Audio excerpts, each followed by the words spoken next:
me just tell you and your audience members very, very quickly how I was given spirituality, okay? And I'm going to need to wrap up after this because my mom was sort of like signaling me to the side. She's 91 years old. So, but let me introduce this, then we can go into details of it, okay? I realized afterwards, after these events, that I couldn't do the work that I'm doing if I was not spiritual. If I remain a total atheist, forget about it. This work was not achievable, okay? And so what had happened? The day after I had that contact with that huge object in the sky, that first CAP, consciousness aerial phenomenon, okay? Yeah. The very next day, I saw a YouTube video on near-death experiences. The very first time I was ever exposed to NDEs, okay? All of a sudden, I was like blown away. It was like another atom bomb blew my brain. The whole night, I was listening to NDE testimonies, okay? Till like, I forgot what it was, 3 a.m. or something like that. And then I spent like 2 hours going to Amazon. I ordered like 20 books on NDEs, all used books, okay? Some of them were like dirt cheap.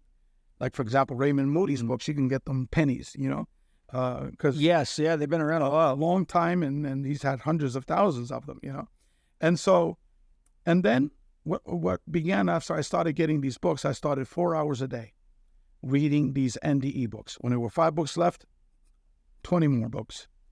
5 books left, 20 more books. 5 more, 20 more books. It started 4 hours a day. There was 6 hours a day, 8 hours a day, 10 hours a day, 12 hours a day. Fast forward 4 months later, okay, towards these 3 days, Friday, December 21st, 2012. Saturday, December 22nd, 2012. And Sunday, December 23rd, 2012. I had been written hundreds of NDE books. I never spoke to anybody about it. The only one that knew about it was my wife. And she thought I was insane, that I needed to go to a psychiatrist. I needed to take medications because I was going crazy, okay? No, that's the God's honest truth. And then... I know, it's just funny because that's what it's like when you live with somebody that doesn't understand stuff. Exactly. And so then all of a sudden, the very first 3 people I ever mentioned to, 3 days in a row, December 21st, which someone later, right, do you know the significance of December 21st, 2012? I said, no. He goes, that's the Mayan calendar, the flipping of that date, which I still don't understand, to tell you the truth, But I was never into esoteric literature, and I never really bothered to take the time to really study it in depth like I should have. That was the first day, Friday, December 21st, 2012. My daughter had a low-grade fever for 2 straight days, okay? My wife never worked during the 20 years of our marriage, okay? So she always brought our daughter to the pediatrician, okay? So on that day, for whatever reason, she couldn't bring her, okay? So I brought her. And so the pediatrician, and she was from Colombia, where I'm going to be retiring, and we spoke in Spanish. She said, oh, you're Scott's father? I said, yes. He said, well, I've got some good news. Her temperature is normal. I checked her ear, nose, and throat. No sign of an infection. Maybe it was a virus, a 24-hour bug or 48-hour bug, virus. And but she's fine. So all of a sudden, a robotic voice comes out of my mouth. Okay. Excuse me, doctor. Have you ever heard the term near-death experiences? I've just finished reading approximately 300 books on this topic, and it's a phenomenon that you need to know about. And many of the books were written by medical doctors such as yourself. And so as the voice came out, I was like, holy shit, I am going crazy. My wife was right. I am going insane. There's another voice inside of me, right? So meanwhile, the medical doctor, her eyeballs are, like this. And I'm like, oh my God, now this woman thinks I'm crazy. I said, excuse me, doctor, I apologize. I don't know why I said that. And then she said, there's no need to apologize. Okay. And the door was partially opened. So she walked all the way to the door. She closed the door. And with my 10-year-old daughter next to me, she began to tell me of her NDE. Wow. The details of her NDE. Okay. And I know the importance of it with my daughter next to me because my daughter has had other experiences as well. This is part of her education, her training, the NDE stuff. Remember, she saw the huge UFO with me for close to an hour. So that was Friday. Saturday, it was a church social dinner, okay? Where all the people that go to the Spanish Mass, and I had to go because of my wife, okay? So I had to physically go to all these Spanish Catholic church events. So there, she sat next to a friend of hers, also Mexican, and her husband is Cuban, like I am, Cuban-American. We were both born in Cuba. So he tells me, oh, he came at this age. I told him I came at 5 years old. He came when he was 12 years old or something like that. Excuse me, Max. Have you ever heard the term near-death experiences? I've just finished reading the same verbatim came out.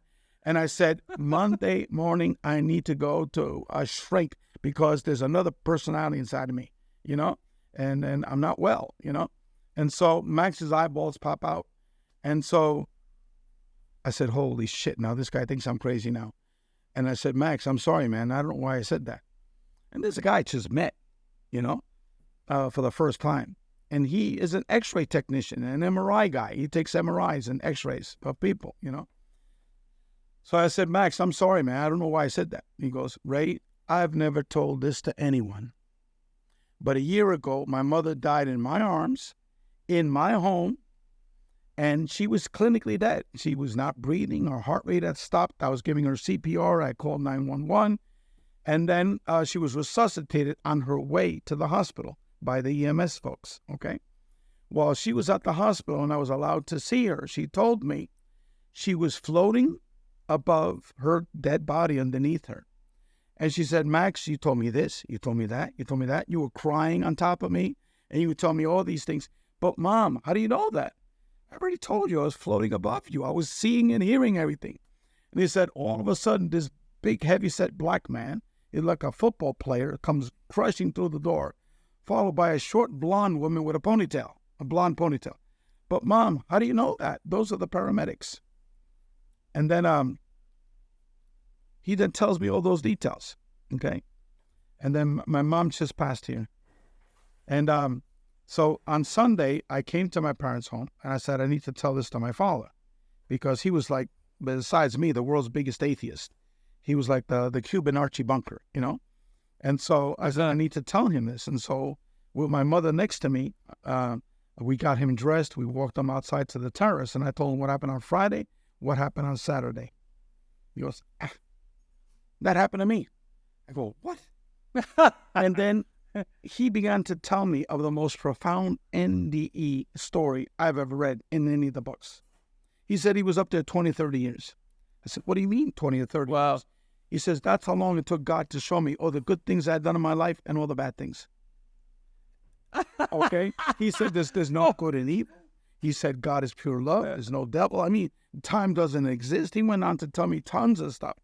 And so, I'm skipping over tons of stuff for the conversations, but basically, on the way home, that was when I first talked to God. Remember I told you with the statement, I talked to God and to these intermediaries, which I call modern angels, that are working with me, which is God. It's still the mind of God, And I said, I want to thank you because in a 4-month period, you managed to totally transform an atheist, materialist, rationalist into someone that doesn't have a belief. No, I don't have a belief. I know that I'm an eternal spirit, an eternal spiritual being. And I have that knowingness than any Catholic priest in Miami. And for that, I want to thank you. Okay? And so since that day, I've had that communication. And even more, like I told you, that intelligence that's communicating with me, And so so I couldn't do the work that I'm doing without that spiritual basis. It's all about spirituality.